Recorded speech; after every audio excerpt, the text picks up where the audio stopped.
Okay mga kadadi, dito tayo sa industrial. So magbablog tayo, papakita natin kung ano yung mga ginagawa dito. So dito pala nila ginagawa yung mga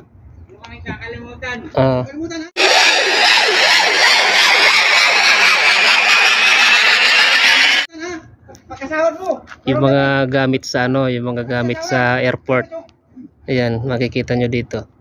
Ayan mga kadadi, alam pala natin na yung mga gamit sa airport, yung mga katulad yung mga trolley, yung mga pang ng bagahe, dito pala yung ginagawa sa industrial.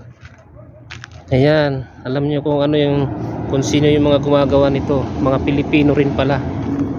Ngayon ko nakilala yung model dito, si Domingo pangalan, barkada niya ni paring Muñez. So ayan, kapasok tayo rito kasi may pina-check sa akin na pinagawa na sasakyan. So ayan, ito na yung mga simple nila, yung mga ginawa. Ayan, ready na. Ito yung dito, yung model. Ayan.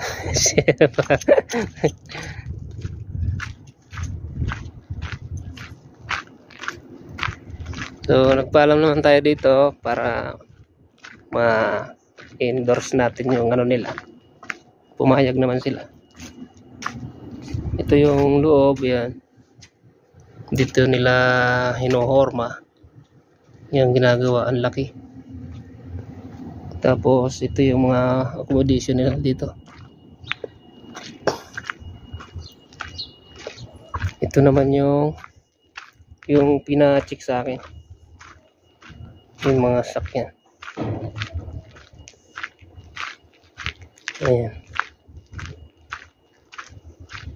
So inuupiran tayo dito para kung gusto daw natin na magtrabaho dito.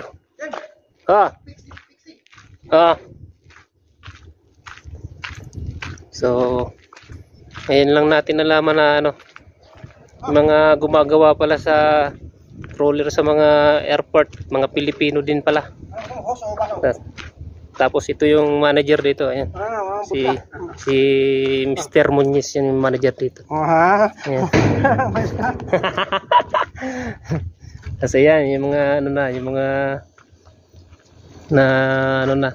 okay na. Ready to deliver na lang. Ayan.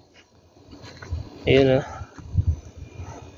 Yan ang mga trolley sa airport. Kung sino mag-order dyan, kung may sariling business dyan, kailangan trolley, i-contact mo lang si Jimmy Timix Vlog. Ayan, sa mga may airport dyan na sarili, yan, order na kayo dito. Tawagin lang sa link. Tawag lang kayo dito, comment lang kayo dito sa aking YouTube, Daddy Jim TV, or hanapin mo lang yung aking manager. Iyan si Muñez.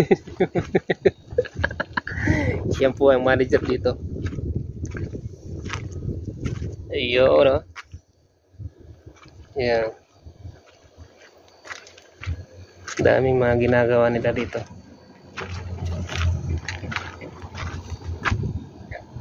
So ayan mga kadadi, at least meron tayong konting nakilala dito na mga Pilipino rin na gumagawa ng mga trolley ng airport. So hanggang dito na lang muna ang ating vlog. Hanggang sa muli.